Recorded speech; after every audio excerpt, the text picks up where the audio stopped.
नंदा कंसस्य वार्षिक्यम करम दातुम कुरुद्मः। कंस के लिए वार्षिक कर देने के लिए गए नंद बाबा। और जब नंद बाबा कंस के लिए वार्षिक कर देने के लिए गए, कंस ने अपनी बहन देवकी और अपने बहनोई वसुदेव जी महाराज को कारागृह से मुक्त करके राजमहल में रख लिया। बोले अब मैंने आपको बड़ा कष्ट दिया, आकाशवाणी ने झूठ बोल दिया था कि आपकी संतान का मेरा काल होगी, लेकिन अब आप मेरी मेहमान नवाजी को स्वीकार करो। तो अपने महल में रख लिया। तो गोपाल नंद बाबा जब वापस आए और नंद बाबा को वसुदेव जी के दर्शन हुए, और वसुदेव जी और नंद बाबा दोनों मित्र हैं, बचपन के मित्र हैं। अच्छा, कंस भी वसुदेव जी का मित्र ही है। जो कंस है ना, ये कंस का जब जन्म हुआ है तो ऋषियों ने कह दिया ये बहुत राज्य के लिए अनिष्टकारी होगा, तो यमुना जी में बहा दिया है कंस को। और यमुना जी में बहता बहता ये बटेश्वर पहुंच गया, और वहां पर जो सूरसेन जी महाराज हैं, इन्होंने कंस को अपने यहाँ रख लिया है। तो कंस की और वसुदेव जी की मित्रता है, और नंद बाबा की और वसुदेव जी की भी मित्रता है, क्योंकि इनकी जो दादी है ना वो एक ही है। वसुदेव जी की और नंद बाबा की जो दादी हैं, वे दोनों सौत हैं। सौत तो आप समझते हैं, मतलब दादाजी एक है लेकिन दादी दो है। लेकिन जो नंद बाबा की दादी है वो अहीर कुल की है, और जो वसुदेव जी की दादी वो क्षत्रिय कुल की है, इसलिए थोड़ा सा भेद है।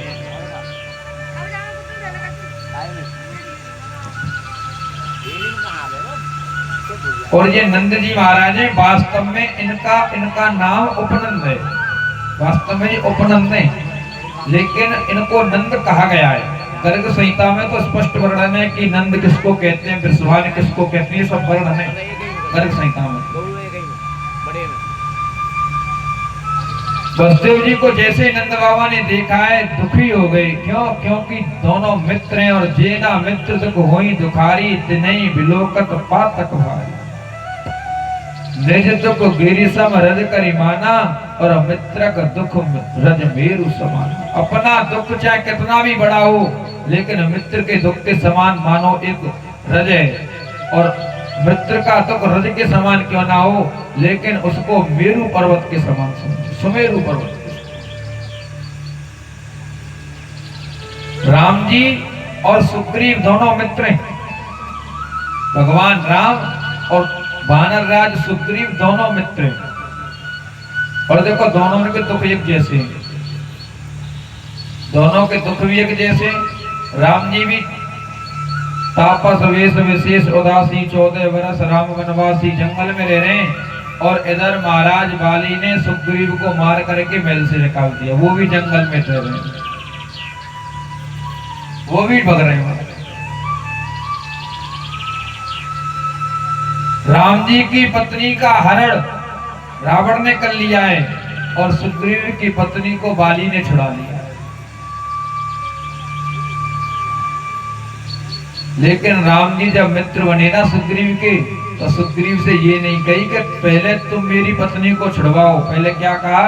बोले सुनो सुग्रीव, मारी हूं बाली एक ही बाण। बाली को एक ही बाण से मार दूंगा। चाहते तो राम जी ये भी तो कह सकते थे कि पहले तो भाई मेरी घरवाली ढूंढो, क्योंकि मुंह पे समय 14 वर्ष को, और वह 14 वर्ष में 13 वर्ष तो बीत गए, तो थोड़ा बहुत समय तो बचा है।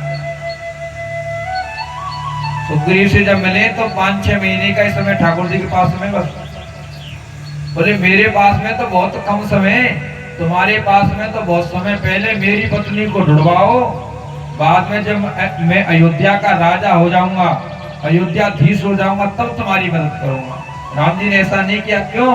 क्योंकि जेना मित्र दुख होई दुखारी, तिनहि बिलोकत पातक। अपना दुख दूर नहीं, बोले मेरा मित्र दुखी है ना। बोले सुनो सुग्रीव, मारियो बाली एक ही बाण। और ब्रह्म रुद्र शरणागत गए ना रहे ना।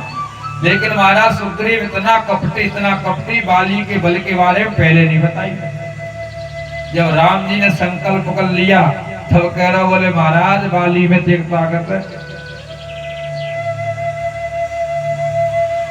बाली में कितनी ताकत है कि दुंदुभी नाम के राक्षस फेंक दियो। जब सूर्य भगवान उदय होते हैं तो पूरी पृथ्वी की परिक्रमा लगा के आ जाता है रोज। इतना बल, जिसकी तरफ देख लो उसकी आधी ताकत अपने भीतर आ जाए। पहले कितना कपट किया महाराज इसने। दुंदुभी अस्थि ताल दिखराए और बिनु प्रयास रघुनाथ ढाए। कितना दुष्ट, कितना कपट किया, लेकिन भगवान ने फिर भी मित्रता नहीं छोड़ी और उसको मदद करके बाली को मारने के बाद भी ये नहीं कहा कि मेरी घरवाली को ढूंढने चलो। क्या कहा? बोले तुम अभी 4 महीने अपने राजकाज को संभालो। ये सुग्रीव कौन है? ये सुग्रीव जीव है हमारा, और ये राम जी तो ब्रह्म है। ब्रह्म की और जीव की मित्रता होती है। इसके माध्यम से बीच में कौन होता है? गुरु के माध्यम से। गुरु कौन है? गुरु है लक्ष्मण जी महाराज, गुरु है हनुमान जी महाराज। लक्ष्मण जी महाराज जीवाचार्य हैं।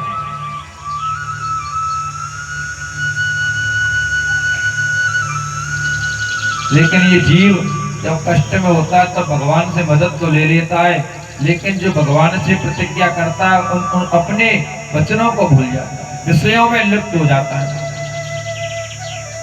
लेकिन जिनके गुरु लक्ष्मण जी जैसे हों, हनुमान जी जैसे हो, महाराज समय समय पे याद दिलाते हैं।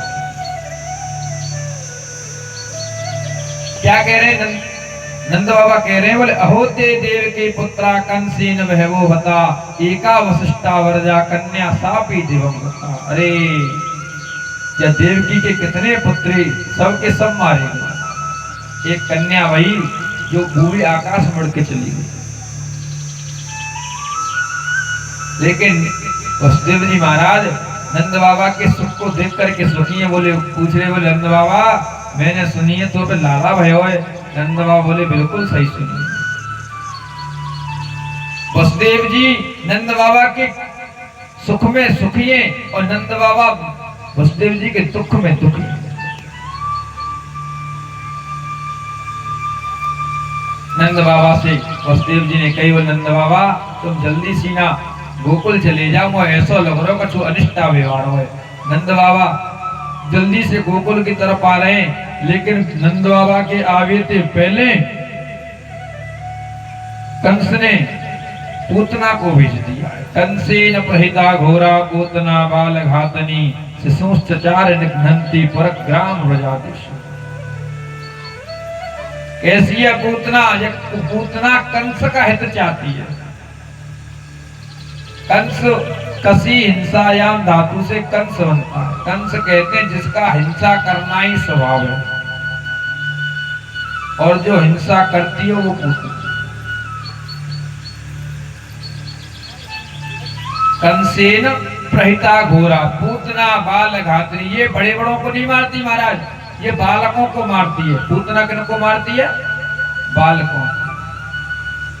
पूतना को समझो अब लोमड़ी, जैसे लोमड़ी होती है बड़े से काम नहीं कर सकती, छोटे छोटे खरगोश नहीं खा सके बस। ये पूतना क्या है? ये पूतना अविद्या है, और अविद्या बालकों को पकड़ती है। वो नई नई भक्तन नहीं पकड़ाएगी, बोले कारको भक्ति में। गोकुल में आई, और जैसे ही गोकुल में आई और गोकुल में आकर के उसने देखा बड़ा धूमधाम उत्सव मन रहा। पूतना सोच रही है अगर जय रूप से गई ना में तो डंडा मार मार के भगा देंगे। इसी रूप से अगर गई तो डंडा मार मार के भगा देंगे, जाते तो रूप बदल हो जाएगा। और सुंदर बन में क्या करो जावे? सुंदर बनने के लिए क्या किया जाता है? फेयर लवली, खूब फेयर लवली लगाई। खूब बढ़िया लैक्मे की लिपस्टिक घुड़सवारी 300 रुपया की आवे है। खूब बढ़िया श्रृंगार करे मां, इतनी सुंदर बन गई पूतना, इतनी सुंदर बन गई कि गोकुल के लोग देख कर कह रहे बोले लक्ष्मी जी दर्शन करवे को आई। आपको कोई नौ तो नहीं दे तो महाराज बढ़िया कपड़ा पहन लियो, बढ़िया श्रृंगार कर लियो और चले जाओ, कोई रोके वालों ना। बढ़िया सी दावत हो 5000 रुपया प्लेट वाली तो नौ तो नहीं आवे और भूख लग रही हो तो क्या करना है, बढ़िया कपड़ा पहनने कलप लगे लगाई और बढ़िया तरीका से कपड़ा पहन के और बढ़िया तरीका से श्रृंगार करके, श्रृंगार मतलब बढ़िया सज धज के जाना और सीधे पहुंच जाओ। लोग बाग नहीं समझेंगे बहुत बड़े आदमी होंगे, लेकिन जिन्हों ऐसी जगह जानते में कोई जानत नहीं हुए, नहीं तो उगरे अंत ना होए निभाऊ काल नेम जिमि रावण राव। अगर वहां कोई जानते होगा और पहचान लिए तो महाराज धंधा खूब करेंगे।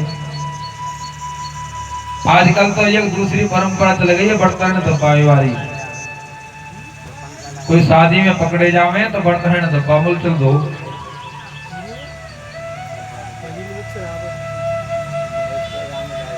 गोकुल के लोग कह रहे, गोकुलवासी ब्रजवासी सखा कह रहे बोले जीतो लक्ष्मी जी आ रही, रास्ता बता रहे चलो लक्ष्मी जी चलो, लक्ष्मी जी चलो। और जैसे आई पूतना भैया देव यशोदा के पास में, यशोदा ने कही बोले बहन कौन है तू? बोले बहन जब ते सुनिए ना तो वही ते बधाई लेवे को आई। रुको ना गयो मुंह पे तो देख कितने गर्मी पड़ रही है, पसीना पसीना आएगी, पर पसीना पहुंच ना रही क्योंकि अगर पसीना पहुंच लेती तो मेकअप छूट जाता, मेकअप छूट जाता।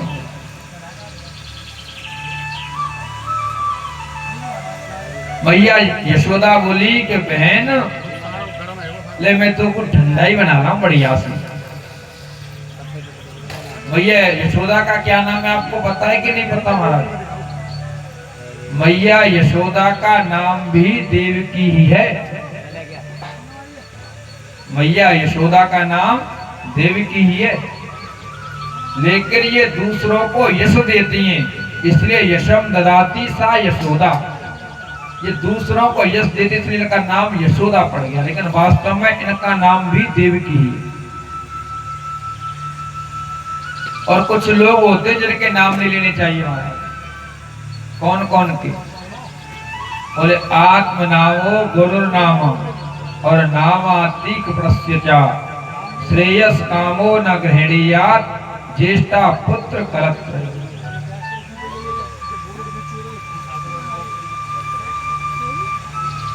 सबसे पहले अपना नाम कभी मत लो। बहुत से लोग होते ना अपना नाम बार बार लेते, बार बार अपना नाम ले लेना चाहिए। आत्म नामो गुरु नाम और अपने गुरु जी का नाम भी कभी ना ले। और नामातीक प्रस्थित्या लोभी आदमी का नाम कभी मत लो। अब जा संसार में ऐसा कौन सा आदमी महाराज जो लोभी नहीं हो? सुग्रीव ने तो यहाँ तक कह दिए बोले जय जय लोभ पास जय घर ना बनाया सो नर तुम समान रघुराया। या धरती पे ऐसा कोई है ही ना जो लोभी नहीं हो, तो महाराज सब लोभी हैं। लेकिन कैसा लोभी? नामाती कृपणस्या जो बड़ो भयंकर मक्खी चूस। मक्खी चूस तो जानते ही होंगे आप। मक्खी चूस कौन से कह में? घर में नमक खत्म हुए 3 दिन आएंगे और नमक लाए के ना दे।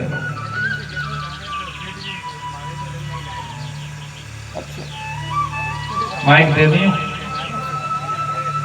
बोलो राधे राधे। कैसे लोभी? एक शेर दिए महाराज, इतने लोभी के जीवन में कबो एक चवन्नी दान नहीं करी। लोगों ने नाम ही दान चंद रख दिया। जीवन में कबो दान करो नहीं तो लोगों ने नाम ही दान चंद रख दियो।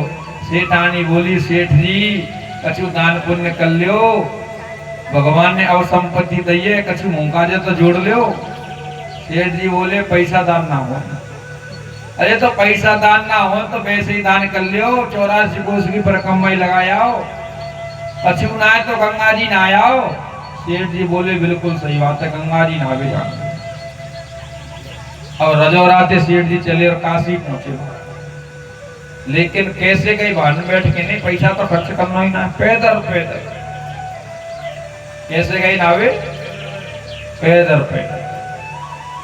पानी रास्ता में प्याउन पे पियो, पानी रास्ता में प्याउन। और पैदल पैदल जैसे ही पहुंचे 80 घाट, माता महाराज पंडा बैठे रहे। और जैसे सेठ जी ने देखी, बोले ये पंडा नवा रहे हैं, संकल्प करा रहे हैं। सेठ जी बोले मैं नहाऊं ना, ये तो पैसा देने पड़ेंगे। घाटन पे चलते ही रहे और चलते चलते सही मणिकर्ण का घाट पे आ गए। और मणिकर्ण का घाट ऐसा घाट है कि वहां पे तो महाराज जो कोई मरता है सब कोई वहां पहुंचे, नहीं तो वहां कोई आए मारो सो रही। आजकल को तो समय ना हो, आजकल तो फिर बहुत लोग वहीं पहुंच रहे हैं। पहले तो कोई मरबो कौन चाहे, कोई महीना 2 महीना में एक आध मर तो। पंडा भंडार को माँ का काम देखो, पंडित जी मही मांगे जहाँ कछु मक्खी सहती चिप गई। श्री सुन लो, मक्खी 2 जगह चिप गई महाराज, क्या तो सहज पे क्या ग्रुप है, मतलब मीठे पे चिप गई, सीधे सीधे वहां में आ जाओ। और जहाँ पे खुद लोग रोत आ रहे हैं पे का देंगे। अच्छा ऐसे इनते मांगू ना सके आप, तो माँ पंडा में नहीं करूंगी। सेठ जी खुश रह गए, बोले जी घाट बढ़िया जहाँ कोई पंडा ना है। और जैसे ही डुबकी लगाई, भगवान एक पंडा को बेर धर के आए। जैसे सेठ जी डुबकी लगा के बाहर निकले, पंडा जी ने बोले जय हो यजमान की जय हो, यजमान की जय हो। सेठ जी बोले जीवना छोड़ो तुमने, बोले संतोषी ब्राह्मणे, भगवान बोले संतोषी ब्राह्मणे, लेकिन आप जैसे यजमान ऐसे हमें 1-1 साल के भोजन कराते हैं। और जैसे सेठ जी ने सुनी 1 साल की, सेठ जी बोले हम 1 महीना क्यों नहीं कराएंगे, 1 दिन क्यों नहीं कराएंगे, 1 छाक क्यों नहीं कराएंगे। पंडा जी ने कही वो तो यजमान की इच्छा है, कितनों दान कर सके। संतोषी ब्राह्मण हम किसी से मांगते कुछ नहीं है, बताओ महाराज का दान कर रहे, संकल्प करें। जय श्री राम। क्या दान कर रहे हो? बोले दान कर रहे महाराज 1 थैला। पंडा जी ने कही लाओ, बोले जी उधार, नगद ना है, जी उधार है। उधार लिख लियो महाराज, पतो बताओ। तो सेठ जी रजौरा के और पतो लिखा दियो दिल्ली को, ढूंढत रही। सेठ जी जैसे ही घर पे आए के रुके, आराम कर रहे हैं, पीछे से भगवान आएंगे, आवाज लगा दी, बोल सेठानी, सेठ जी सेठ जी सेठ सेठानी बाहर आई। पन कहा पंडित जी, बोले सेठ जी घर में हते का, बोले यहाँ लेट रहे हैं। बोले एक दहला लिखाए कि आए तो यहाँ से निकल रहे, सोच रही वह दहला लेती जाओ मैं। तो सेठ जी ने दहला दबा दिया। सेठानी भीतर गई, बोले पंडा जी को कुछ लिखाए क्या आएगा? बोले हाँ। तो बाहर ही खड़े हुए ले भी आए। बोले मैं तो पता बोलते थे क्या यहाँ कैसे आएगी वे? अब बोले कैसे आएगे पर आएगी, अब दे दो। सेठ जी बोले कह दो सेठानी, पंडित जी से कह दो कि सेठ जी बीमार हैं, जब ठीक है जाके जब देंगे। सेठानी ने बाहर आए, केवल सेठ जी ने बुखार सवार हो, बीमार है, जब ठीक है जाएंगे जब देंगे। पंडा जी बोले अरे यजमान बीमार है, चलो डॉक्टर के पास लेके जाएंगे, दिखाए के आएंगे, जब ठीक है जाएंगे, हम तो जब ही जाएंगे, पैसा पैसा ने छोड़ो, पहले सेठ जी ठीक होने चाहिए। सेठानी भीतर आई, बोले सेठ जी पंडा जी तो जो कह रहे हैं, पहले चलो डॉक्टर को दिखा ला में। सेठ जी बोले कह दे सेठानी, सेठ जी मर गई। सेठानी बाहर आई, बोले सेठ जी मर गए। जैसे ही पंडा जी ने सुनी सेठ जी मर गए, पंडा जी बोले अब तो तेरे भी कराए के जाएंगे, अब तो तेरा ही करा के जाएंगे। और भगवान ने जल्दी सी, भगवान ने पूरे गांव में कह दी, पूरे रजौरा में महाराज, और रजौरा के सवेरे आदमी सेठ जी के घर, और सेठ जी सांस खींच के पड़े, कहाँ ठीक हंसते। सेठ जी बांध दिए, सेठ जी ले जावे लगे। सेठानी कह रही है जिंदे मरे ना है, और गांव की कह रही है, गांव की जो सेठानी ऐसो लगे शुरुआत में ऐसा लगे, धीरे धीरे आदत पड़ जाएगी। और सेठानी तो सही कह रही है कि सेठ जी सांस खींच के बड़े भाई, लेकिन भाई माने कौन जा बात है। सेठानी के ना जिंदे नेक देर में जग जाएंगे। गांव की औरत सेठन हम आते हैं, कोई कष्ट होगा तुम जो मान सेठ जी नहीं, हम तू टेंशन मत ले। अब तू जानते जाते थे भूखे बैठने बोलते रह गए। शमशान में ले गए, चिता पे महाराज सेठ जी लिटा दिए, आग लगाने की तैयारी, लेकिन सेठ जी सांसें नहीं छोड़े। भगवान बोले भाई मैं गंगा जी से आयो, उनके कान में कछु मंत्र फंत्र बोल दो, जाते उद्धार रह जाए। लोग बोले बिल्कुल बोल दो। जैसे ही भगवान आए बोले कान में, बोले देख मैं कोई पंडित जी ना हूं, मैं तो पंडा हूं, तू आंख न खोल। जैसे ही माँ ने आंख खोली, देखी पंडा जी फनाक बंद कर ले। भगवान प्रसन्न है गए, बोले भाई भक्तों खूब देखे पर तू जैसो नहीं देखे। भगवान बोले आया हूं बैकुंठ से तो इतना जो, बोले मैं बैकुंठ से आया हूं और मैंने तोते प्रेम करो, तेरे मोते ना करो, पर मैं तेरे जा लोभते प्रसन्न है वो, तू वरदान मांग ले, मोते कछु मांग ले। सेठ जी खड़े भाई बोले महाराज अगर कछु देना ही है तो दहला दीजिए छोड़, जो तो दहला मैंने दाल रखो ना बस बाय छोड़ दे, बाकी कछु ना चाहिए मुझे। तो महाराज जो इतना लोभी हुई, जो मरवे को तैयार है गो पर बामे ते दहला नहीं दे। लेकिन महाराज सेठ देखो फिर सेठ की माननी चाहिए। भगवान ने कहा कहीं मोते कछु मांग ले तो बाने दहला ही छड़वाया, वो चाहता जो और कहता एक आध लाख उल्टी दे जाओ। आजकल लेकिन में तो होते तो कह देते भगवान कछु दे जाओ, लेकिन बहू की तो एक मुंह देखो बाने खाली कहा कहीं भैया छोड़ दो, बाकी चाहिए कछु ना है। ऐसा लोभी हो बा को नाम सुबह सुबह तो ले मती ना। और या फिर कैसा लोभी होए कुल 4 मित्र और इतने लोभी के जीवन में कोई सामान मैंने नहीं खरीदो। नमक खत्म हो जाए तो पड़ोसी पे ते मांगला में, चीनी खत्म हो जाए तो पड़ोसी पे ते, पर बेशरम पक्की बेशरम आदमी मांग सके ज्यादा ज्यादा एक आध तरह की कोई बात ना, पर रोज रोज मांग रहा हो तो बेशरम ही है। हमारी तरह बोल राधे राधे।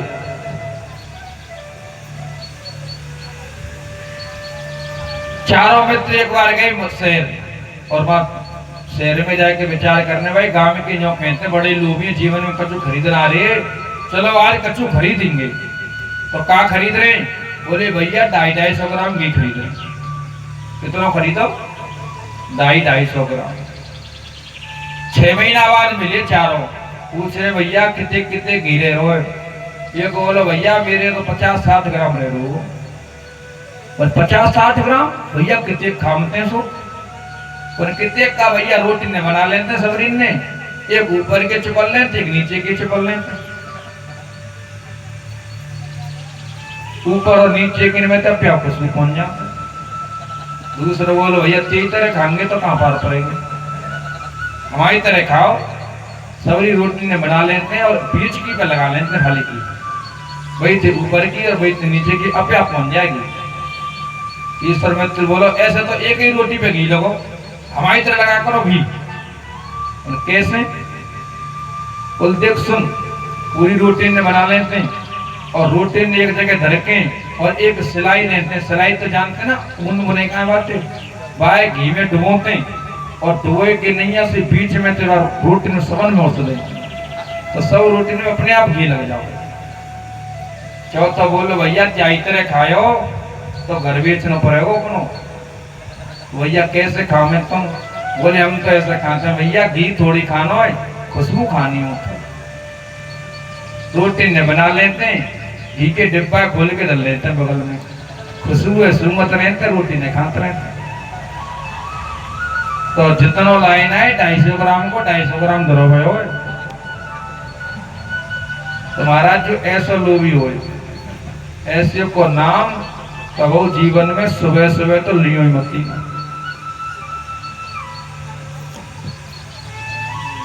और श्रेयस कामो न गृहणिया, जो समाज पर उपकार करे या किसी प्रतिष्ठित पद पर बैठे हों